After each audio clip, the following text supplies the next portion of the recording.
श्री गणेशाय नमः। जय श्री कृष्ण। राधे राधे। नमस्कार दोस्तों आप सभी को माघी पूर्णिमा व्रत की हार्दिक शुभकामनाएं। दोस्तों आज इस वीडियो में मैं आपको सुनाने वाली हूँ पूर्णिमा व्रत कथा। इस वीडियो में आप सुनेंगे सत्यनारायण व्रत कथा और साथ ही मैं आपको सुनाऊंगी संपूर्ण कर्म गीता। तो चलिए दोस्तों यह वीडियो शुरू करें। द्वापर युग में एक समय की बात है कि यशोदा जी ने कृष्ण से कहा कि हे कृष्ण, तुम सारे संसार के उत्पन्न करता, पोषक तथा उसके संहार करता हो। आज कोई ऐसा व्रत मुझसे कहो जिसके करने से मृत्यु लोक में स्त्रियों को विधवा होने का भय न रहे तथा यह व्रत सभी मनुष्य की मनोकामनाएं पूर्ण करने वाला हो। श्री कृष्ण कहने लगे कि हे माता, तुमने अति सुंदर प्रश्न किया है। मैं तुमसे ऐसे ही व्रत को सविस्तार कहता हूँ। सौभाग्य की प्राप्ति के लिए स्त्रियों को 32 पूर्णिमासियों का व्रत करना चाहिए। इस व्रत के करने से स्त्रियों को सौभाग्य संपत्ति मिलती है। यह व्रत अचल सौभाग्य देने वाला एवं भगवान शिव के प्रति मनुष्य मात्र की भक्ति को बढ़ाने वाला है। यशोदा जी कहने लगे कि हे कृष्ण, सर्वप्रथम इस व्रत को मृत्यु लोक में किसने किया था, इसके विषय में विस्तार पूर्वक मुझसे कहो। श्री कृष्ण जी कहने लगे कि इस भूमंडल पर एक अत्यंत प्रसिद्ध राजा चंद्रहास से पालित अनेक प्रकार के रत्नों से परिपूर्ण कातिका नाम की एक नगरी थी। वहाँ पर धनेश्वर नाम का एक ब्राह्मण था और उसकी स्त्री अति सुशीला रूपवती थी। दोनों ही उस नगरी में बड़े प्रेम के साथ रहते थे। घर में धन धान्य आदि की कमी नहीं थी। उनको एक बड़ा दुख था कि उनके कोई संतान नहीं थी। इस दुख से वह अत्यंत दुखी रहते थे। एक समय एक बड़ा तपस्वी योगी उस नगरी में आया। वह योगी उस ब्राह्मण के घर को छोड़कर अन्य सब घरों से भिक्षा लाकर भोजन किया करता था। रूपवती से वह भिक्षा नहीं लिया करता था। उस योगी ने एक दिन रूपवती से भिक्षा न लेकर किसी अन्य घर से भिक्षा लेकर गंगा किनारे जाकर भिक्षाने को प्रेम पूर्वक खा रहा था कि धनेश्वर ने योगी के यह सब कार्य किसी प्रकार से देख लिया। अपने भिक्षा के अनादर से दुखी होकर धनेश्वर योगी से बोला, महात्मन, आप सब घरों से भिक्षा लेते हैं परंतु मेरे घर की भिक्षा कभी नहीं लेते। इसका कारण क्या है? योगी ने कहा कि निसंतान के घर की भी पतितों के अन्न के तुल्य होती है और जो पतितों का अन्न खाता है वह भी पतित हो जाता है। चूँकि तुम निसंतान हो अतः पतित हो जाने के भय से मैं तुम्हारे घर की भिक्षा नहीं लेता हूँ। धनेश्वर यह बात सुनकर अपने मन में बहुत दुखी हुआ और हाथ जोड़कर योगी के पैरों में गिर पड़ा तथा आर्त भाव से कहने लगा कि हे महाराजा, यदि ऐसा है तो आप मुझको पुत्र प्राप्ति का उपाय बताइए। आप सर्वज्ञ हैं, मुझ पर अवश्य ही यह कृपा कीजिए। धन की मेरे घर में कोई कमी नहीं है परंतु मैं पुत्र न होने के कारण अत्यंत दुखी हूँ। आप मेरे इस दुख का हरण करें। आप सामर्थ्यवान हैं। यह सुनकर योगी कहने लगे कि हे ब्राह्मण, तुम चंडी की आराधना करो। घर आकर उसने अपने स्त्री से सब वृतांत कहा और स्वयं तप के निमित्त वन में चला गया। वन में जाकर उसने चंडी की उपासना की और उपवास किया। चंडी ने 16वें दिन उसको स्वप्न में दर्शन दिया और कहा, हे धनेश्वर, जा, तेरा पुत्र होगा परंतु वह 16 वर्ष की आयु में ही मृत्यु को प्राप्त हो जाएगा। यदि तुम दोनों स्त्री पुरुष 32 पूर्णिमासियों का व्रत विधि पूर्वक करोगे तो वह दीर्घायु होगा। जितनी तुम्हारी सामर्थ्य हो आटे के दिए जलाकर शिव जी का पूजन करना परंतु पूर्णिमासी को 32 जोर जाने चाहिए। प्रातः काल होने पर इस स्थान के समीप ही तुम्हें एक आम का वृक्ष दिखाई देगा। उस पर तुम चढ़कर एक फल तोड़कर शीघ्र अपने घर चले जाना। अपने स्त्री से सब वृतांत कहना। ऋतु स्नान के पश्चात वह स्वच्छ होकर श्री शंकर जी का ध्यान करके उस फल को खा लेगी। तब शंकर भगवान की कृपा से उसको गर्भ हो जाएगा। जब वो ब्राह्मण प्रातः काल उठा तो उसने उस स्थान के पास ही एक आम का वृक्ष देखा जिस पर एक अत्यंत सुंदर आम का फल लगा हुआ था।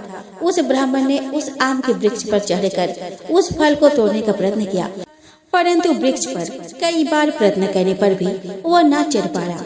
तब तो उस ब्राह्मण को बहुत चिंता हुई और विघ्न विनाशक गणेश जी की वंदना करने लगा कि हे दयानिधे, अपने भक्तों के विघ्नों का नाश करके उनके मंगल कार्य को करने वाले, दुष्टों का नाश करने वाले, रिद्धि सिद्धि के देने वाले, आप मुझ पर कृपा करके इतना बल दे कि मैं अपने मनोरथ को पूर्ण कर सकूं। इस प्रकार गणेश जी के प्रार्थना करने पर उनकी कृपा से धनेश्वर वृक्ष पर चढ़ गया और उसने एक अति सुंदर आम का फल देखा। उसने विचार किया कि जो वरदान से फल मिला था वो यह है और कोई और फल तो दिखाई नहीं देता। उस धनेश्वर ब्राह्मण ने जल्दी से उस फल को तोड़कर अपनी स्त्री को ला कर दिया और उसकी स्त्री ने अपने पति के कथन अनुसार उस फल को खा लिया और वह गर्भवती हो गई। देवी जी की असीम कृपा से उसे एक अत्यंत सुंदर पुत्र उत्पन्न हुआ, जिसका नाम उन्होंने देवीदास रखा। माता पिता के हर्ष और सुख के साथ वह बालक शुक्ल पक्ष की चंद्रमा के भांति अपने पिता के घर में बढ़ने लगा। भवानी की कृपा से वह बालक बहुत ही सुंदर, सुशील और विद्या पढ़ने में बहुत ही निपुण हो गया। दुर्गा जी की आज्ञा अनुसार उसके माता ने 32 पूर्णिमासी का व्रत रखना प्रारंभ कर दिया, जिससे उनका पुत्र बड़ी आयु वाला हो जाए। 16वां वर्ष लगते ही देवीदास के माता पिता को बड़ी चिंता हो गई कि कहीं उनके पुत्र की इस वर्ष मृत्यु न हो जाए। इसलिए उन्होंने अपने मन में विचार किया कि यदि यह दुर्घटना उनके सामने हो गई तो वे कैसे सहन कर पाएंगे। अस्तु उन्होंने देवीदास के मामा को बुलाया और कहा कि हमारी इच्छा है कि देवीदास 1 वर्ष तक काशी में जाकर विद्या अध्ययन करे और उसको अकेला नहीं छोड़ना चाहिए, इसीलिए साथ में तुम चली जाओ और 1 वर्ष के पश्चात इसको वापस लौटा लाना। सब प्रबंध करके उसके माता पिता ने काशी जाने के लिए देवीदास को एक घोड़े पर बैठाकर उसके मामा को उसके साथ कर दिया, किंतु यह बात उसके मामा या किसी और से नहीं कही। धनेश्वर ने सपत्नीक अपने पुत्र के मंगल कामना तथा दीर्घायु के लिए भगवती दुर्गा की आराधना और पूर्णिमासियों का व्रत करना आरंभ कर दिया। इस प्रकार बराबर 32 पूर्णिमासी का व्रत पूरा किया। कुछ समय पश्चात एक दिन वह दोनों मामा और भांजा मार्ग में रात्रि बिताने के लिए किसी शाम में ठहरे हुए थे। उस दिन उस गांव में एक ब्राह्मण की अत्यंत सुंदरी, सुशीला, विदुषी और गुणवती कन्या का विवाह होने वाला था। जिस धर्मशाला के अंदर वर और उसकी बारात ठहरी हुई थी, उसी धर्मशाला में देवीदास और उसके मामा भी ठहरे हुए थे। संयोगवश कन्या को तेल आदि चढ़ाकर मंडप आदि के कृत्य किया गया तो लगने के समय वर को धनुर्वात हो गया। अस्तु वर के पिता ने अपने कुटुंबियों से परामर्श करके निश्चय किया कि यह देवीदास मेरे पुत्र जैसा ही सुंदर है, मैं इसके साथ ही लग्न करा दूं और बाद में विवाह के अन्य कार्य मेरे लड़के के साथ हो जाएंगे। ऐसा सोचकर वह देवीदास के मामा से जाकर बोला कि तुम थोड़ी देर के लिए अपने भांजे को हमें दे दो, जिससे विवाह के लग्न का सब कृत्य सुचारू रूप से हो सके। तब उसका मामा कहने लगा कि जो कुछ भी मधुपर्क आदि कन्यादान के समय वर को मिले वह सब हमें दे दिया जाए, तो मेरा भांजा इस बारात का दूल्हा बन जाएगा। यह बात वर के पिता ने स्वीकार कर लेने पर उसने अपना भांजा वर बनने को भेज दिया और उसके साथ सब विवाह कार्य रात्रि में विधि पूर्वक संपन्न हो गया। पत्नी के साथ वह भोजन न कर सका और अपने मन में सोचने लगा, न जाने यह किसकी स्त्री होगी। वो एकांत में इसी सोच में गर्म निश्वास छोड़ने लगा। तब उसकी आंखों में आंसू भी आ गए। तब वधू ने पूछा कि क्या बात है, आप इतने उदासीन व दुखी क्यों हो रहे हो। तब उसने सब बातें जो वर के पिता व उसके मामा में हुई थी उसको बतला दी। तब कन्या कहने लगी कि यह ब्रह्म विवाह के विपरीत कैसे हो सकता है। देव, ब्राह्मण और अग्नि के सामने मैंने आपको ही अपना पति बनाया है, इसीलिए आप ही मेरे पति है। मैं आपकी ही पत्नी रहूंगी, किसी अन्य की कदापि नहीं रहूंगी। तब देवीदास ने कहा कि ऐसा मत करिए, क्योंकि मेरी आयु बहुत थोड़ी है। मेरे पश्चात आपका क्या गति होगी, इन बातों को अच्छी तरह विचार कर लो। परंतु वह दृढ़ विचार वाली थी। बोली कि जो आपकी गति होगी वही मेरी गति होगी। हे स्वामी, आप उठिए और भोजन करिए, आप निश्चय ही भूखे होंगे। इसके बाद देवीदास और उसके पत्नी दोनों ने भोजन किया तथा शेष रात्रि वे सोते रहे। प्रातः काल देवीदास ने अपनी पत्नी को 3 नगों से जड़ी हुई एक अंगूठी दी, एक रुमाल दिया और बोला कि हे प्रिय, इसे लो और संकेत समझकर स्थिर चित हो जाओ। मेरा मरण और जीवन जाने के लिए एक पुष्प वाटिका बना लो, उसमें सुगंधी वाली एक नव मल्लिका लगा लो। उसको प्रतिदिन जल से सींचा करो और आनंद के साथ खेलो कूदो तथा उत्सव मनाओ। जिस समय और जिस दिन मेरा प्राणांत होगा ये फूल सूख जाएंगे और जब ये फिर से हरी हो जाए तो आप जान लेना कि मैं जीवित हूँ। यह बात निश्चय करके समझ लेना, इसमें कोई संशय नहीं है। यह समझाकर वह चला गया। प्रातः काल होते ही वहाँ पर गाजे बाजे बजने लगे और जिस समय विवाह का कार्य समाप्त करने के लिए वर तथा सब बाराती मंडप में आए तो कन्या ने वर को भली प्रकार से देखकर अपने पिता से कहा कि यह मेरा पति नहीं है, मेरा पति वही है जिसके साथ रात्रि में मेरा पानी ग्रहण हुआ था। इसके साथ मेरा विवाह नहीं हुआ है। यदि यह वही है तो बताए कि मैंने इसको क्या दिया। मधुपर्क और कन्यादान के समय जो मैंने भूषण आदि दिए थे उन्हें दिखाए तथा रात में मैंने क्या गुप्त बातें कही थी वह सब सुना। पिता ने उसके कथन अनुसार वर को बुलाया। कन्या की यह सब बातें सुनकर वह कहने लगा कि मैं कुछ नहीं जानता। इसके पश्चात वह लज्जित होकर वह अपना सा मुंह लेकर चला गया और सारी बारात भी अपमानित होकर वहां से लौट गई। भगवान श्री कृष्ण बोले कि हे माता, इस प्रकार देवीदास काशी विद्याधन के लिए चला गया। जब कुछ समय बीत गया तो काल से प्रेरित होकर एक सर्प रात्रि के समय उसको डसने के लिए वहां पर आया। उस विषधर के प्रभाव से उसके शयन का स्थान चारों ओर से विष के ज्वाला से विषैला हो गया, परंतु व्रतराज के प्रभाव से उसको काटने न पाया, क्योंकि पहले ही उसके माता ने 32 पूर्णिमा का व्रत कर रखा था। इसके बाद मध्याह्न के समय स्वयं काल वहाँ पर आया और उसके शरीर से उसके प्राणों को निकालने का प्रयत्न करने लगा, जिससे वह मूर्छित होकर पृथ्वी पर गिर पड़ा। भगवान की कृपा से उस समय पार्वती जी के साथ श्री शंकर जी वहाँ पर आ गए। उसको मूर्छित दशा में देखकर पार्वती जी ने भगवान शंकर से प्रार्थना की, हे महाराज, इस बालक के माता ने पहले 32 पूर्णिमा का व्रत किया था, जिसके प्रभाव से हे भगवान आप इसको प्राण दान दे। भवानी के कहने पर भक्त वत्सल भगवान शिव जी ने उसको प्राण दान दिए। इस व्रत के प्रभाव से काल को भी पीछे हटना पड़ा और देवीदास स्वस्थ होकर बैठ गया। उधर उसकी स्त्री उसके काल की प्रतीक्षा किया करती थी। जब उसने देखा कि उस पुष्प वाटिका में पत्र पुष्प कुछ भी नहीं रहे तो उसको अत्यंत आश्चर्य हुआ, और जब वह वैसे ही हरी भरी हो गई तो वह जान गई कि वह जीवित हो गए हैं। यह देखकर वह बहुत प्रसन्न मन से अपने पिता से कहने लगी कि पिताजी, मेरे पति जीवित है, आप उनको ढूंढिए। जब 16वां वर्ष व्यतीत हो गया तो देवीदास भी अपने मामा के साथ काशी से चल दिया। उधर उसे ससुर उसको ढूंढने के लिए अपने घर से जाने वाले ही थे कि वह दोनों मामा भांजा वहां पर आ गए। उसको आया देखकर उसका ससुर बड़ी प्रसन्नता के साथ अपने घर में ले आया। उस समय नगर के निवासी भी वहाँ इकट्ठा हो गए और सबने निश्चय किया कि अवश्य ही इसी बालक के साथ इस कन्या का विवाह हुआ था। उस बालक को जब कन्या ने देखा तो पहचान लिया और कहा कि यह तो वही है जो संकेत करके गया था। तदुपरांत सभी कहने लगे कि भला हुआ जो यह आ गया, और सब नगरवासियों ने आनंद मनाया। कुछ दिन बाद देवीदास अपने पत्नी और मामा के साथ अपने ससुर के घर से बहुत सा उपहार आदि लेकर अपने घर के लिए प्रस्थान किया। जब वह अपने गांव के निकट आया तो कई लोगों ने उसको देखकर उसके माता पिता को पहले ही जाकर खबर दे दी कि तुम्हारा पुत्र देवीदास अपनी पत्नी और मामा के सहित आ रहा है। ऐसा समाचार सुनकर पहले तो उन्हें विश्वास नहीं हुआ, किंतु जब और लोगों ने भी आकर उनकी बात का समर्थन किया तो उनको बड़ा आश्चर्य हुआ। लेकिन थोड़ी देर में देवीदास ने आकर अपने माता पिता के चरणों में अपना सिर रखकर प्रणाम किया और उसकी पत्नी ने अपने सास ससुर के चरणों का स्पर्श किया तो माता पिता ने अपने पुत्र और पुत्र वधू को अपने हृदय से लगा लिया और दोनों की आंखों से प्रेमाश्रु बह चले। अपने पुत्र और पुत्र वधू के आने की खुशी में धनेश्वर ने बड़ा भारी उत्सव किया और ब्राह्मणों को भी बहुत सी दान दक्षिणा देकर प्रसन्न किया। श्री कृष्ण जी कहने लगे कि इस प्रकार धनेश्वर 32 पूर्णिमाओं के व्रत के प्रभाव से पुत्रवान हो गया।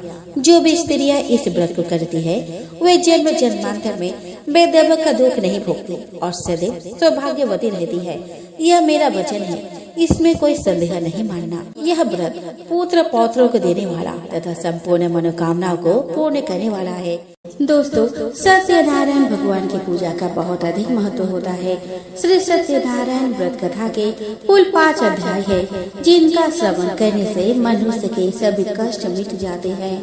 चलिए दोस्तों, हम श्रवण करें श्री सत्यनारायण भगवान व्रत कथा का पहला अध्याय। श्री सत्यनारायण भगवान की जय। श्रीमन नारायण नारायण नारायण, भजमन नारायण नारायण नारायण। एक समय की बात है, नैमिषारण्य तीर्थ में सौनकादि 88,000 ऋषियों ने श्री सूत जी से पूछा कि हे प्रभु, इस कलि युग में वेद विद्या रहित मनुष्य को प्रभु भक्ति किस प्रकार मिल सकती है तथा उनका उद्धार कैसे होगा। हे मुनि श्रेष्ठ, कोई ऐसा तप बताइए जिससे थोड़े समय में ही पुण्य मिले और मनोवांछित फल भी मिल जाए। इस प्रकार की कथा सुनने की हम लोग इच्छा रखते हैं। सभी शास्त्रों के ज्ञाता सूत जी बोले, हे वैष्णवों में पूज्य, आप सभी ने प्राणियों के हित की बात पूछी है, इसीलिए मैं एक ऐसे श्रेष्ठ और व्रत के बारे में आप लोगों को जरूर बताऊंगा, जिसके बारे में नारद जी ने लक्ष्मी नारायण जी से पूछा था और लक्ष्मीपति श्री हरि ने नारद जी से कहा था। अब आप भी इसे सुनिए। एक समय की बात है, नारद जी दूसरों के हित की इच्छा के लिए अनेकों लोकों में घूमते हुए मृत्यु लोक में जा पहुँचे। यहाँ उन्होंने अनेक योनियों में जन्मे सभी मनुष्य को अपने कर्मों के अनुसार पीड़ा झेलते हुए देखा।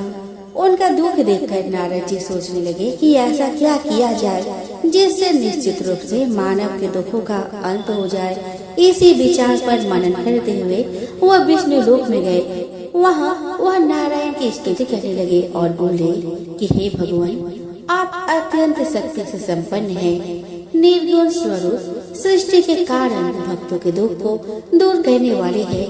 आपको मेरा प्रणाम। नारद जी की स्तुति सुन विष्णु भगवान बोले कि मुनि श्रेष्ठ, आपके मन में क्या बात है, उसे निसंकोच कहो।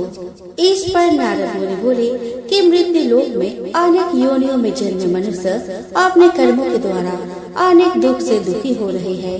हे प्रभु, आप तो ये बताइए कि वह मनुष्य थोड़े प्रयास से ही अपने दुखों से कैसे छुटकारा पा सकते हैं। तब श्री हरि बोले कि हे नारद, मनुष्य की भलाई के लिए तुमने बहुत उत्तम प्रश्न पूछा है। स्वर्गलोक और मृत्युलोक दोनों में एक दुर्लभ उत्तम व्रत है जो पुण्य देने वाला है। आज प्रेम वश होकर मैं उसे तुमसे कहता हूँ। श्री सत्यनारायण भगवान का व्रत अच्छी तरह विधान पूर्वक करके मनुष्य तुरंत ही यहाँ सुख भोग कर मरने पर मोक्ष पाता है। श्री हरि के वचन सुनकर नारद जी बोले कि उस व्रत का फल क्या है प्रभु, और उसका विधान क्या है। यह व्रत किसने किया था, इस व्रत को किस दिन करना चाहिए, आप सब कुछ विस्तार से बताएं। नारद जी की बात सुनकर श्री हरि बोले, दुख व शोक को दूर करने वाला, यह सभी स्थानों पर विजय दिलाने वाला है। मानव को भक्ति व श्रद्धा के साथ शाम को श्री सत्यनारायण की पूजा धर्म परायण होकर ब्राह्मणों और बंधुओं के साथ करने, साथ ही यथाशक्ति अनुसार भक्ति भाव से भगवान का भोग लगाए, आरती गाए और ब्राह्मणों सहित बंधु बांधवों को भी भोजन कराए। उसके बाद स्वयं भोजन करे, कीर्तन भजन के साथ भगवान की भक्ति में लीन हो जाए। इस तरह से सत्यनारायण भगवान का यह व्रत करने पर मनुष्य की सारी इच्छाएं निश्चित रूप से पूरी होती है। इस कली काल अर्थात कली युग में मृत्यु लोक में मोक्ष का यही एक सरल उपाय बताया गया है। श्रीमन नारायण नारायण नारायण, भजमन नारायण नारायण नारायण। श्री सत्यनारायण भगवान की जय। सत्यनारायण व्रत कथा का प्रथम अध्याय यहीं पर संपूर्ण होता है। दोस्तों, अब हम श्री सत्यनारायण भगवान व्रत का दूसरा अध्याय का श्रवण करते हैं। तो सूत जी बोले कि हे ऋषियों, जिसने पहले समय में इस व्रत को किया था उसका इतिहास कहता हूँ, ध्यान से सुनो। सुंदर काशीपुरी नगरी में एक अत्यंत निर्धन ब्राह्मण रहता था। भूख प्यास से परेशान वह धरती पर घूमता रहता था।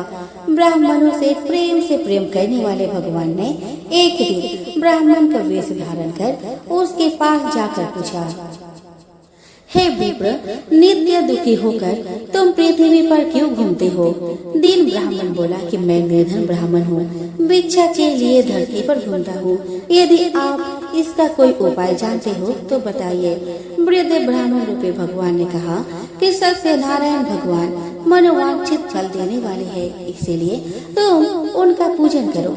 इसे करने से मनुष्य सभी दुखों से मुक्त हो जाता है। वृद्ध ब्राह्मण बनकर आए सत्यनारायण भगवान उस निर्धन ब्राह्मण को व्रत का सारा विधान बताकर अंतर्ध्यान हो गए।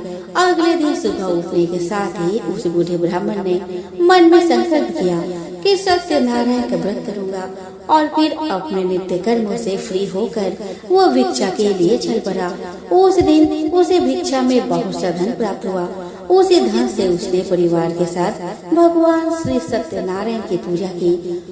इस व्रत के करने से कुछ दिन बाद उसके सभी दुखों और कष्ट दूर होने लगे और देखते ही देखते एक संपन्न और अनेकों संपत्तियों का मालिक बन गया। तब हर महीने की पूर्णिमा के दिन वे ब्राह्मण सत्यनारायण की पूजा करने लगा। इस प्रकार सत्यनारायण भगवान के इस व्रत को करके वो श्रेष्ठ ब्राह्मण सभी पापों और गरीबी से मुक्त हो गया और उसने एक दुर्लभ मोक्ष पद को प्राप्त किया।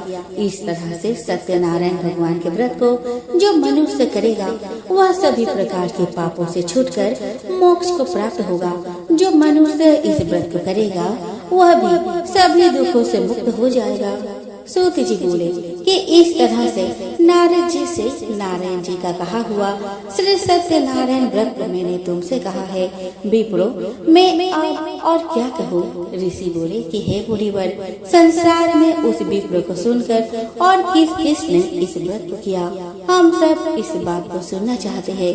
इसके लिए हमारे मन में श्रद्धा का भाव है। सूत जी बोले कि हे मुनियों, जिसने इस व्रत को किया है वह सब सुनो।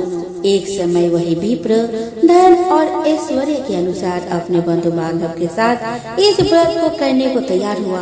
उसी समय एक लकड़ी बेचने वाला वृद्ध आदमी आया और लकड़ियाँ बाहर रखकर अंदर ब्राह्मण के घर गया।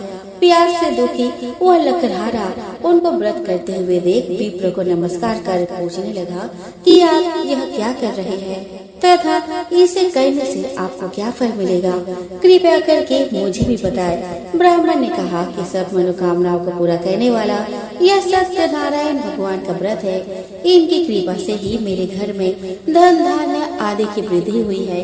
विप्र से सत्यनारायण व्रत के बारे में जानकर लकड़हारा बहुत प्रसन्न हुआ। चरणामृत लेकर वह प्रसाद खाने के बाद वह अपने घर गया। लकड़हारे ने अपने मन में संकल्प किया कि आज लकड़ी बेचने से जो धन मिलेगा उसी से श्री सत्यनारायण भगवान का उत्तम व्रत करूंगा। मन में इस विचार को ले बूढ़ा आदमी सिर पर लकड़ियां रखकर उस नगर में बेचने गया, जहां उसे अपने लकड़ियों का दाम पहले से 4 गुना अधिक मिला। बूढ़ा प्रसन्नता के साथ पैसे लेकर सत्यनारायण भगवान की मूर्ति और व्रत की अन्य सामग्री लेकर अपने घर गया। वहां उसने अपने परिजनों को बुलाकर विधि विधान से सत्यनारायण भगवान का पूजन और व्रत किया। इस व्रत के प्रभाव से वह बूढ़ा लकड़हारा धन पुत्र आदि से युक्त होकर संसार के समस्त सुख भोग अंत काल में वैकुंठ धाम चला गया। श्रीमन नारायण नारायण नारायण, भज मन नारायण नारायण नारायण। श्री सत्यनारायण भगवान की जय। तो दोस्तों, यहाँ पर सत्यनारायण व्रत कथा का 2वां अध्याय संपूर्ण होता है। चलिए दोस्तों, अब हम श्री सत्यनारायण भगवान व्रत कथा का 3रा अध्याय का श्रवण करते हैं। तो दोस्तों, सूत जी बोले कि हे श्रेष्ठ मुनियों, अब आगे की कथा कहता हूँ। पहले समय में उल्का मुख नाम का एक बुद्धिमान राजा था। वह सत्यवक्ता और जितेंद्रिय था। प्रतिदिन देवस्थानों पर जाता और निर्धनों को धन देकर उनके कष्ट दूर करता था। उसकी पत्नी कमल के समान मुख वाली और सती साध्वी थी। भद्रशिला नदी के तट पर उन दोनों ने श्री सत्यनारायण भगवान का व्रत किया। उसी समय साधु नाम का एक वैश्य आया। उसके पास व्यापार करने के लिए बहुत सा धन भी था। राजा को व्रत करते देखकर वह विनय के साथ पूछने लगा कि हे राजन, भक्ति भाव से पूर्ण होकर आप ये क्या कर रहे हैं? मैं सुनने की इच्छा रखता हूँ, तो आप कृपा करके मुझे बताएं। राजा बोला कि मैं बंधु बांधव के साथ पुत्र आदि की प्राप्ति के लिए श्री सत्यनारायण भगवान का व्रत व पूजन कर रहा हूँ। राजा के वचन सुन साधु आदर से बोला कि हे राजन, मुझे इस व्रत का सारा विधान कहिए। मैं भी इस व्रत को करूँगा। मेरी भी संतान नहीं है और व्रत को करने से निश्चित रूप से मुझे संतान की प्राप्ति होगी।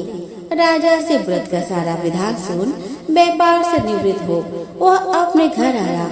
साधु ने अपने पत्नी को संतान देने वाली इस व्रत का वर्णन कह सुनाया और कहा कि जब मेरी संतान होगी तब मैं इस व्रत को करूँगा। साधु ने इस तरह के वचन अपने पत्नी लीलावती से कहे। एक दिन लीलावती पति के साथ आनंदित हो संसारिक धर्म में प्रवृत्त होकर सत्यनारायण भगवान की कृपा से गर्भवती हो गई। 10वें महीने में उसके गर्भ से एक सुंदर कन्या ने जन्म लिया। माता पिता ने अपने कन्या का नाम कलावती रखा।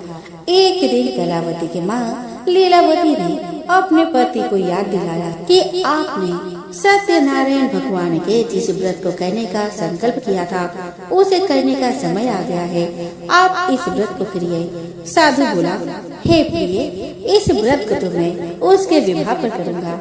इस प्रकार अपनी पत्नी को आश्वासन देकर वह नगर को चला गया। साधु ने एक बार नगर में अपने कन्या को सखियों के साथ देखा तो उसे लगा कि उसकी कन्या अब विवाह योग्य हो गई है और उसने कन्या के योग्य वर ढूंढना शुरू कर दिया। एक दिन वह साधु एक नगर में पहुंचा और वहां लड़के के सुयोग्य बालक पुत्र को ले आया। सुयोग्य लड़के को देख साधु ने बंधु बांधवों को बुलाकर अपने पुत्र का विवाह कर दिया। लेकिन दुर्भाग्य की बात यह है कि साधु ने अभी भी सत्यनारायण भगवान का व्रत नहीं किया।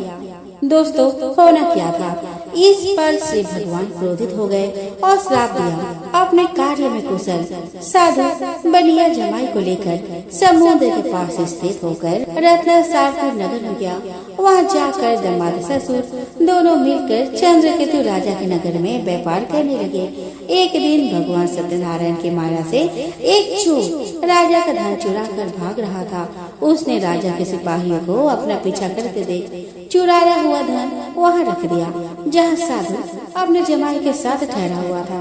राजा के सिपाहियों ने साधु वैश्य के पास राजा का धन पड़ा देखा तो वह ससुर जमाई दोनों को बांधकर प्रसन्नता से राजा के पास ले गए कि उन दोनों चोरों को हम पकड़ लाए हैं, आप आगे की कार्यवाही की आज्ञा दे।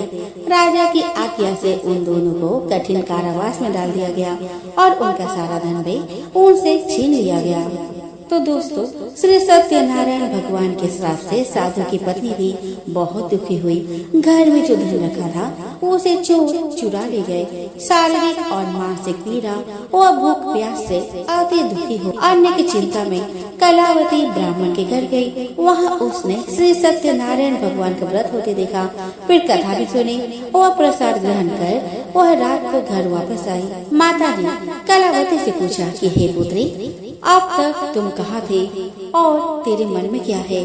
कलावती ने अपने माता से कहा कि हे माता, मैंने एक ब्राह्मण के घर में श्री सत्यनारायण भगवान का व्रत देखा है। कन्या के वचन सुन लीलावती भगवान की पूजन की तैयारी करने लगी। लीलावती ने परिवार और बंधुओं सहित सत्यनारायण भगवान का पूजन किया और उनसे वर मांगा कि मेरे पति और जमाई शीघ्र घर आ जाए और साथ ही यह भी प्रार्थना की कि हम सब का अपराध क्षमा करें। श्री सत्यनारायण भगवान इस व्रत से संतुष्ट हो गए और राजा चंद्रकेतु को सपने में दर्शन दे कहा, हे राजा, तुम उन दोनों वेश्यों को छोड़ दो और तुमने उनका जो धन लिया है उसे वापस कर दो। अगर ऐसा नहीं किया तो मैं तुम्हारा धन, राज्य वो संतान सभी को नष्ट कर दूंगा। राजा को यह सब कहकर वह अंतर्ध्यान हो गए। प्रातः काल सभा में राजा ने अपना सपना सुनाया और फिर बोले कि उन दोनों को कैद से मुक्त कर सभा में लाओ। दोनों ने आते हुए राजा को प्रणाम किया। राजा बोला कि महानुभाव, भाग्यवश ऐसा कठिन दुख तुम्हें प्राप्त हुआ है, लेकिन अब तुम्हें कोई भय नहीं। ऐसा कह राजा ने उन दोनों को नए वस्त्र आभूषण में पहनाए और जितना धन लिया था उससे 2 गुना धन वापस कर दिया। दोनों वैश्य अपने घर को चल दिए। श्रीमन नारायण नारायण नारायण, भज मन नारायण नारायण नारायण। श्री सत्यनारायण भगवान की जय। तो दोस्तों, यहाँ पर श्री सत्यनारायण भगवान व्रत कथा का 3रा अध्याय संपूर्ण होता है। अब हम श्रवण करेंगे श्री सत्यनारायण भगवान व्रत का 4था अध्याय। तो सूत जी बोले कि वैश्य ने मंगलाचार कर अपनी यात्रा आरंभ की और अपने नगर की ओर चल दिया। उनके थोड़ी दूर जाने पर एक दंडी वेशधारी श्री सत्यनारायण ने उनसे पूछा कि हे साधु, तेरे नाम में क्या है? अभिमानी वाणी हंसता हुआ बोला, हे दंडी, आप क्यों पूछते हो? क्या धन लेने की इच्छा है? मेरे नाम में तो बेल व पत्ते भरे हुए हैं। वैश्य के कठोर वचन सुन भगवान बोले कि तुम्हारा वचन सत्य हो। दंडी ऐसे वचन कहा वहाँ से दूर चले गए। कुछ दूर जाकर समुद्र के किनारे बढ़ गए। दंडी के जाने के बाद साधु वैश्य ने नित्य क्रिया के पश्चात नाव को ऊंचे उठते देखकर अचंभा माना और नाव में बेलपत्ते आदि देखकर मूर्छित हो जमीन पर गिर पड़ा। वापस होश आने पर वह अत्यंत शोक में डूब गया। तब उसका दामाद बोला कि आप शोक न मनाएं, यह दंडी का श्राप है, इसीलिए उनके शरण में जाना चाहिए, तभी हमारी मनोकामना पूरी होगी। दामाद का बात सुनकर वह दंडी के पास पहुंचा और अत्यंत भक्ति भाव नमस्कार कर बोला कि मैंने आपसे जो असत्य वचन कहे थे उनके लिए मुझे क्षमा कर दे। ऐसा कहकर रोने लगा।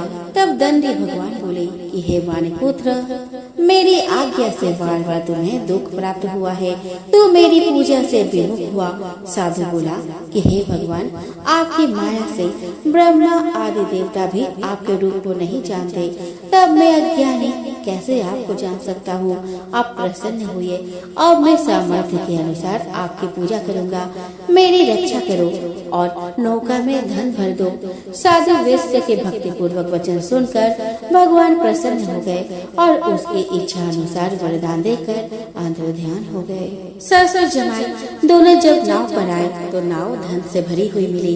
फिर वही अपने अन्य साथियों के साथ सत्यनारायण भगवान का पूजन कर अपने नगर को चल दिए। जब नगर के नजदीक पहुँचे तो दूत को घर पर खबर करने के लिए भेज दिया। दूत साधु की पत्नी को प्रणाम कर कहता है कि मालिक अपने दामाद सहित नगर के निकट आ गए हैं। दूत की बात सुनकर साधु की पत्नी लीलावती ने बड़े हर्ष के साथ सत्यनारायण भगवान का पूजन कर अपने पुत्र कलावती से कहा कि मैं अपने पति के दर्शन को जाती हूँ, तो कार्य पूर्ण कर शीघ्र आ जाना। माँ के ऐसे वचन सुनकर कलावती ने जल्दी में प्रसाद छोड़ अपने पति के पास चली गई। प्रसाद का अवज्ञा करने से श्री सत्यनारायण भगवान रुष्ट हो गए और नाव सहित उसके पति को पानी में डुबो दिया। कलावती अपने पति को वहाँ न पाकर रोती हुई जमीन पर गिर गई। नौका को डूबा हुआ देख और कन्या को रोता देख साधु दुखी होकर बोला कि हे प्रभु, मुझसे तथा मेरे परिवार से जो भूल हुई है उसे क्षमा करे। साधु के दीन वचन सुनकर श्री सत्यनारायण भगवान प्रसन्न हो गए और आकाशवाणी हुई कि हे साधु, तेरी कन्या मेरे प्रसाद को छोड़ कर आई है, इसीलिए उसका पति अदृश्य हो गया है। यदि वह घर जाकर प्रसाद खाकर लौटती है तो इसे इसका पति अवश्य मिलेगा। ऐसी आकाशवाणी सुन कलावती ने वैसे ही किया जैसा आकाशवाणी के दौरान भगवान ने कहा। और फिर प्रसाद ग्रहण करने के बाद जो वो वापस आई तो अपने पति के दर्शन करके अत्यंत प्रसन्न हुई। उसके बाद साधु अपने बंधु बांधव सहित श्री सत्यनारायण भगवान का विधि विधान से पूजा किया और इस लोक का सुख भोग वह अंत में स्वर्ग जाता है। श्रीमन नारायण नारायण नारायण भज मन नारायण नारायण नारायण। तो दोस्तों, यहाँ पर श्री सत्यनारायण भगवान का चौथा अध्याय समाप्त होता है। बोलो श्री सत्यनारायण भगवान की जय। चलिए दोस्तों, अब हम श्रवण करते हैं श्री सत्यनारायण भगवान व्रत कथा का 5वां अध्याय। तो सूत जी बोले कि हे ऋषियों, मैं और भी एक कथा सुनाता हूँ, उसे भी ध्यान पूर्वक सुनो। प्रजा पालन में लीन तुंगध्वज नाम का एक राजा था। उसने भी भगवान के प्रसाद त्याग कर बहुत ही दुख भोग किया। एक बार जंगल में जाकर वन्य पशुओं को मारकर वह बर के पेड़ के नीचे आया। वहाँ उसने ग्वालों को भक्ति भाव से अपने बंधुओं सहित सत्यनारायण भगवान का पूजा करते देखा। अभिमानवश राजा ने उन्हें देखकर भी पूजा स्थान में नहीं गया और न ही उसने भगवान को प्रणाम किया। ग्वालों ने राजा को प्रसाद दिया, लेकिन उसने वह प्रसाद नहीं खाया और प्रसाद को वही छोड़ वह अपने नगर को चला गया। जब वह नगर में पहुंचा तो वहाँ सब कुछ तहस नहस हुआ पाया। तो वह शीघ्र ही समझ गया कि यह सब भगवान के अनादर का ही परिणाम है।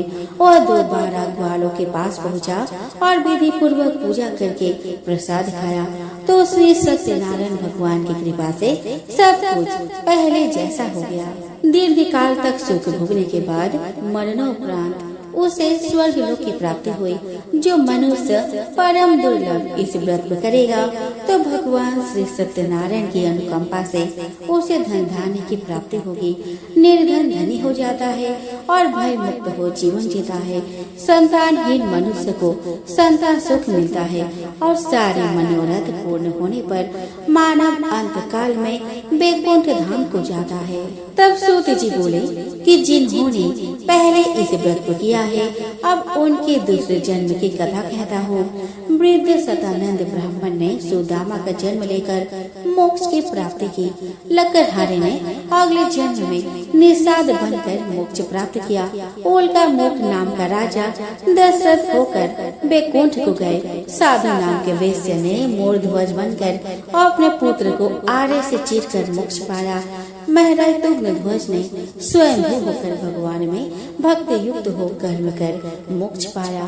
कथा सुनने के बाद सभी ने श्री हरि का झुककर प्रणाम किया। तो दोस्तों, यहाँ पर श्री सत्यनारायण व्रत कथा का 5वां अध्याय संपूर्ण होता है।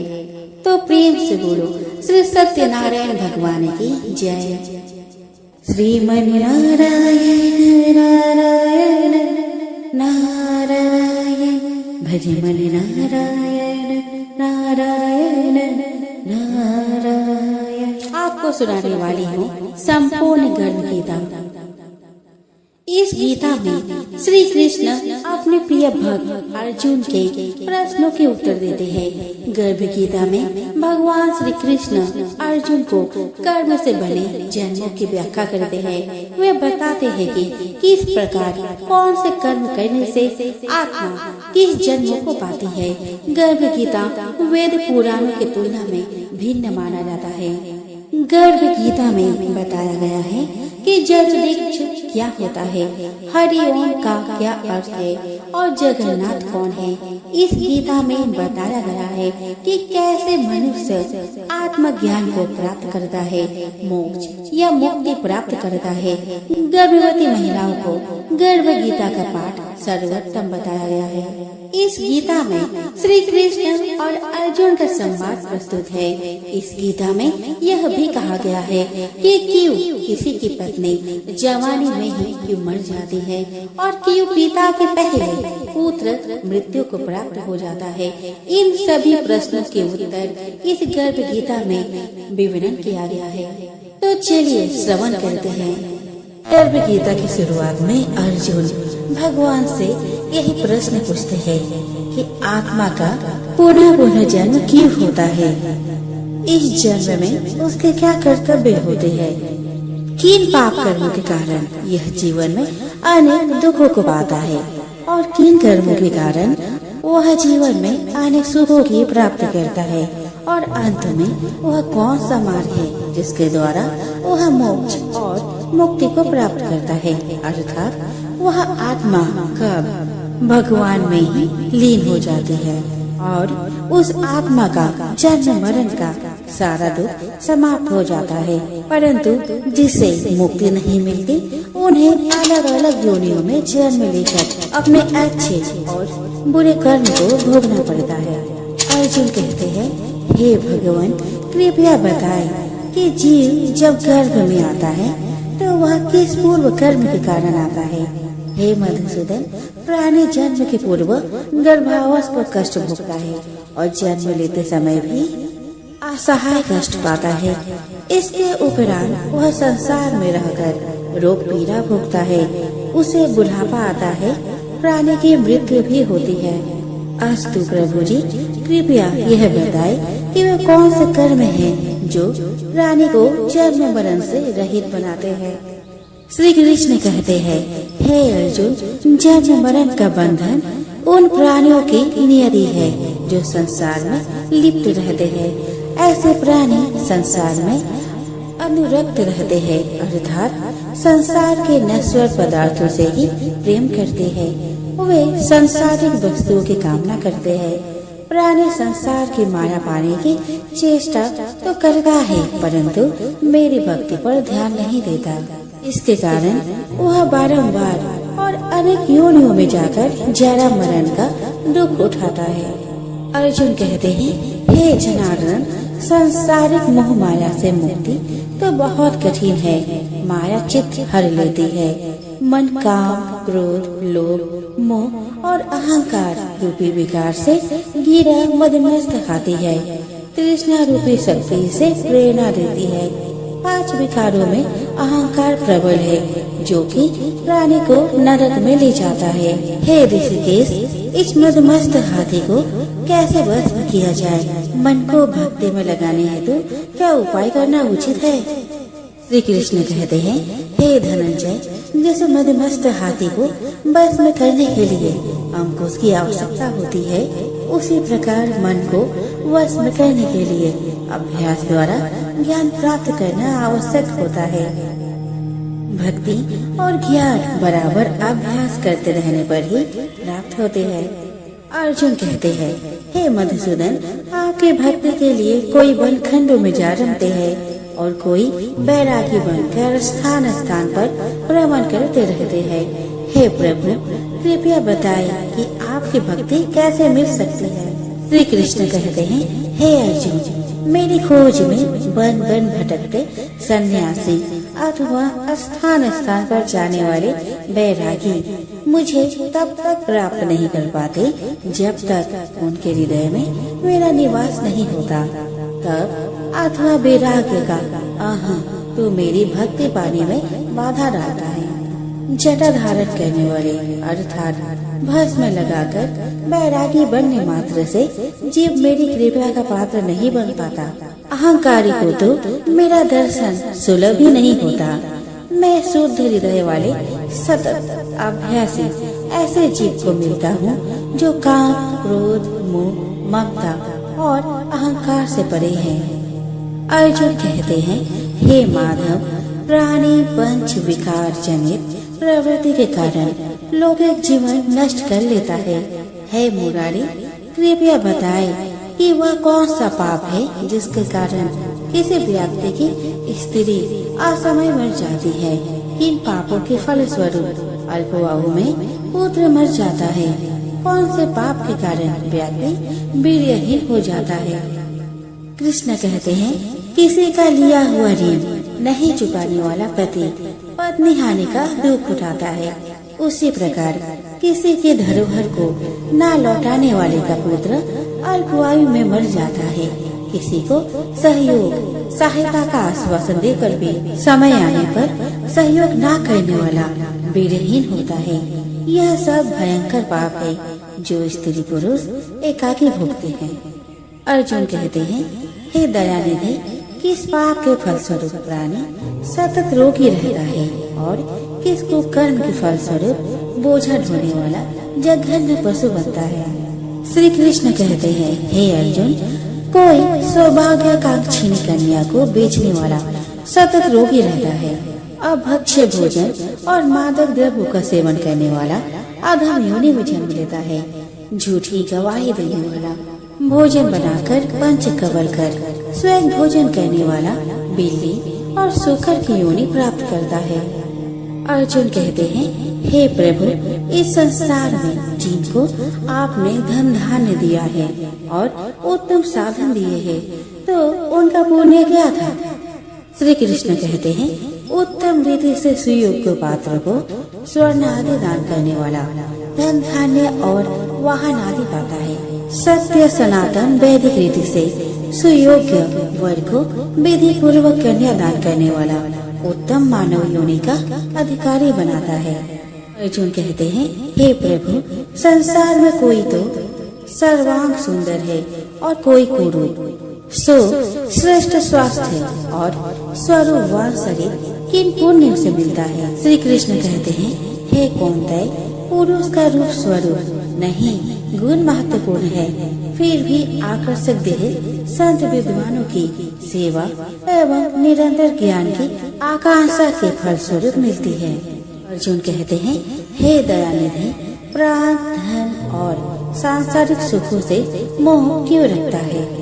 श्री कृष्ण कहते हैं, हे महाभागो, अगर मेरी कृपा से प्राणी वंचित हो जाए तो धन दौलत और सांसारिक रूप आदि से प्रीति करने लगता है।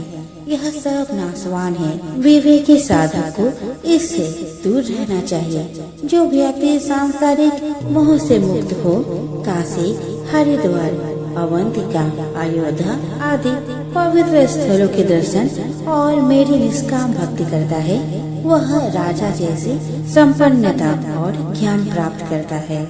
इसी प्रकार विनम्र भाव से दान करने वाला, कामना रहित होकर दूसरों की सेवा करने वाला सदा अपनी आवश्यकता अनुसार धन पाता है, उसकी काया निरोगी रहती है। अर्जुन कहते हैं, हे प्रभु, प्राणी में रक्त विकार, खंड, वायु, अंधा अथवा पंगुता का कारण क्या है, बताने की कृपा करें। श्री कृष्ण कहते हैं, हे धनंजय, मेरी भक्ति से परे माया ले नशे व्यसनों में रत रहने वाला, क्रोधी, रक्त विकार, आलस्य से डूबे, दरिद्र, सिर संयम रहित खंड वायु जैसे रोग से ग्रस्त होते हैं, पतिव्रत धर्म का उल्लंघन करने वाली स्त्री और संयम रहित पति में पंगुता, ज्योतिहीनता आती है। अर्जुन कहते हैं, हे जगत गुरु, कृपया करके गुरु दीक्षा के विषय में कुछ बताए। श्री कृष्ण कहते हैं, हे कौन्तेय, तुम धन्य हो और धन्य है तुम्हारी माता। तुम्हारा ये प्रश्न संसार के लिए कल्याणकारी है। हे पार्थ, संयमी और इंद्रियों को वश में करने वाला कोई सिद्ध पुरुष जो इस भक्ति और परोपकार में लगा हो, गुरु रूप में धारण करे। अपने गुरु के मार्गदर्शन में मेरी आराधना कर व्यक्ति गुरु कृपा से मेरी भक्ति पाता है। ऐसे गुरु से विमुख प्राणी सप्तग्राम को मारने का पाप भोगता है। उसका मुख देखना भी पाप है। जैसे मदिरा भांड से सटा गंगा जल अशुद्ध हो जाता है, उसी प्रकार गुरुद्रोही गृहस्थ साधक की साधना निष्फल रहती है। ऐसे व्यक्ति कुकर, सूकर, काक आदि योनियों को पाता है। वह अजगर के समान आलस्य में डूबा तिरस्कार पाता है। अतः गुरु आज्ञा पालक, साधनशील, व्यसन रहित जीवन व्यतीत करना चाहिए। हे धनंजय, गुरु दीक्षा बिना साधक का उद्धार नहीं होता है। मेरी भक्ति की इच्छा करने वाले को गुरु धारण करना उत्तम है। जैसे नदियों में गंगा, व्रतों में एकादशी और जीवों में मनुष्य तन श्रेष्ठ है, उसी प्रकार साधक की सिद्धियों में गुरु कृपा श्रेष्ठ है। गुरु सेवा का फल असम्यक यज्ञ से भी अधिक फलदायी है। प्रसंग है कि साधु, गृहस्थ, इंजीनियर, अध्यापक, डॉक्टर, वकील, राजनेता, वैज्ञानिक, ये सभी बच्चे के रूप में अपनी माता से ही जन्म लेते हैं और उन्हीं की गोद में संस्कार पाते हैं। अतः यदि माताएं शुद्ध संस्कारी होंगी तो बच्चे भी शुद्ध संस्कार प्राप्त करते हुए बड़े होंगे। पत्नी का काम है कि वह विवेक पूर्वक घर परिवार को चलाए।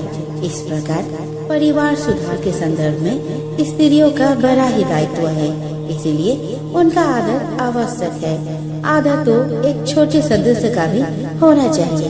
फिर गृहिणी, जन्मदात्री और संस्कार दात्री का आदर करना अत्यंत आवश्यक है। वृद्धों का शरीर बल टूट जाता है, परिवार पर उनका शासन भी धीरे धीरे हट जाता है। अतएव अधिकतम वृद्धों के मन में निराशा, रूखापन और असंतोष उत्पन्न हो जाते हैं। इसीलिए वृद्ध धीरे धीरे थोड़े चिड़चिड़े हो जाते हैं। उनकी थकी दृष्टि में चारों ओर सूनापन दिखाई देता है। अतः परिवार के स्वजनों का कर्तव्य है कि वे वृद्धों का पूरा सम्मान दें, उनकी सेवा और आदर करें। परिवार वाले वृद्धों को यह अनुभव न होने दे कि उनका उस घर में कुछ नहीं रहा। वृद्धों को ऐसा लगे कि परिवार वाले हमारे अनुगामी हैं। दूसरी बात, 10 दिनों बाद तुम भी वृद्ध हो जाओगे। जो आज वृद्धों की आवश्यकता है वही तुम्हें 10 दिनों के बाद चाहिए। अपने ही कर्मों के फल भोग सबको मिलते हैं। अगर तुम वृद्धों की सेवा किए रखोगे तो तुम्हें भी बुढ़ापे में सेवा मिलेगी। अपने को सेवा की आवश्यकता पड़े या ना पड़े, हम वृद्धजनों की सेवा करें और उन्हें सम्मान दें। गृहस्थ और मठाधीशों का परम कर्तव्य है दरवाजे पर आए हुए अतिथि एवं अभ्यागत का यथा योग्य सत्कार करना। यह भारतीय नीति शास्त्र का नियम है। अभ्यागत गुरु के समान आदरणीय है। जहाँ अभ्यागत का आदर व सम्मान नहीं होता, वे परिवार तथा समाज उस जमीन की तरह उन्नतिहीन हो जाते हैं। अतिथि सत्कार से सुकीर्ति और संपत्ति बढ़ती है।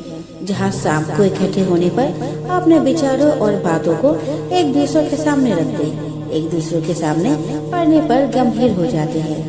एक साथ न भोजन करते और न बैठते हैं। समझ लो ऐसा परिवार एवं समाज का विघटन शीघ्र होने वाला है। परिवार एवं समाज के लोग जब शाम को इकट्ठे होते हैं तब वे यदि एक दूसरे से हंस हंस कर बातें करते हैं तो मालिक को अपने अपने कर्मों का लेखा जोखा देते तथा एक दूसरे को निश्चल होकर बताते हैं। तब यह निश्चित समझा जाता है कि इस परिवार एवं समाज के लक्षण शुभ है। कोई व्यापार घाटे में चले तो यह कोई व्यापार नहीं। व्यापार वही सफल है जिसमें मूलधन तो बना ही रहे किंतु मुनाफा में निरंतर वृद्धि होती जाए। अधिकतम लोगों का यह व्यापार घाटे में ही चलता है। अधीर अवस्था में जो कुछ प्रसन्नता से वह सब भी बुढ़ापे में काफूर हो जाते हैं। इस प्रकार मानव जीवन रूपी व्यापार निरंतर घाटे में चलकर अंत में इसका दिवाला बिक जाता है। बहुत कामना, अहंकार, प्राणियों से द्वेष, बात बात में क्रोध एवं द्रोह, असहनशीलता, कुछ भी घाटा न उठाकर थोड़े थोड़े में मुकदमेबाजी आदि करके लोग अपनी जिंदगी को नर्क के जैसा बना लेते हैं। हंस हंस कर प्रसन्नता में जीने योग्य जीवन को ईर्ष्या, द्वेष, दुख, संताप में जल जल कर जीते हैं। सब भौतिक सुख सुविधाओं के आ जाने पर भी संसार के अधिकतम लोग निरंतर नरक में जीते हैं। ईर्ष्या, द्वेष, कलह, बेमनस्य, वेद, चिंता, मानसिक उलझन आदि से लोग निरंतर पीड़ित रहते हैं। मनुष्य के अंदर जितना स्वार्थ तीव्र होगा वह उतना ही राग द्वेष का शिकार होगा और ऐसा आदमी कभी शांत नहीं हो सकता। धन चाहे थोड़ा हो परंतु मन पवित्र हुए बिना जीवन में सुख नहीं मिलता। मन की पवित्रता के लिए संतों एवं सज्जनों की संगति और मन में शुद्ध और अच्छे विचार चाहिए। जीवन का आखिरी हिस्सा बुढ़ापा है। कहा जाता है कि अंत अच्छा तो सब अच्छा, परंतु दुर्भाग्य है कि अधिकतम लोगों का बुढ़ापा सर्वाधिक दुखपूर्ण हो जाता है। तो दोस्तों यही पे मेरा ये वीडियो समाप्त होता है। आशा करते हूँ कि आपको हमारी ये वीडियो अच्छी लगी हो। जाते जाते मैं आप सभी को कहना चाहती हूँ, सभी को गर्भ गीता का अनुशीलन अवश्य करना चाहिए। साथ ही यह मान्यता भी है कि जो गर्भवती महिलाएं गर्भ गीता का श्रवण करती है, उसका गर्भस्थ शिशु अच्छे संस्कार ग्रहण करता है। जन्म लेने के बाद वो आदर्श जीवन व्यतीत करता है। हमारी वीडियो को अंत तक सुनने के लिए धन्यवाद।